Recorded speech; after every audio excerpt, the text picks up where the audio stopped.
Hi, my name's Adam. I'm an author for Oxford Advisor and a science teacher, and I'm here to talk to you about something called metacognition. Now, metacognition is a word that's quite technical in some ways, but actually it's an incredibly simple thing.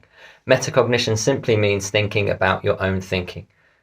And what does that really mean? Well, first of all, we're going to need to look at the knowledge that you need. And when it comes to revision and improving our metacognition in our revision, what we need to do is we need to have knowledge.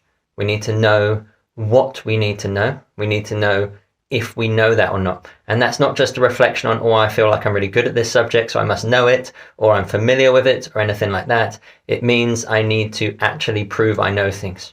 So quizzing and testing are really, really important. And these are strategies, and we can pick strategies that we use, and it's our job to pick important strategies that work.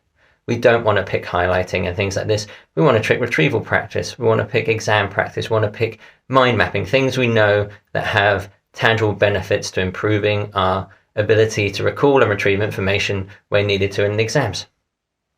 And metacognitive learners are also really, really good at reflecting on their progress. So what they do is they think back at what they've just done and they try to measure, do they now know more? Did it work? Was it a good strategy to use? Could they do something different? And where they're going to go next.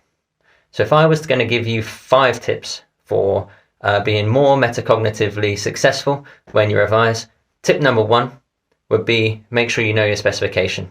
Okay, know what you need to know in the first place. Tip number 2 would be don't rely on your feelings.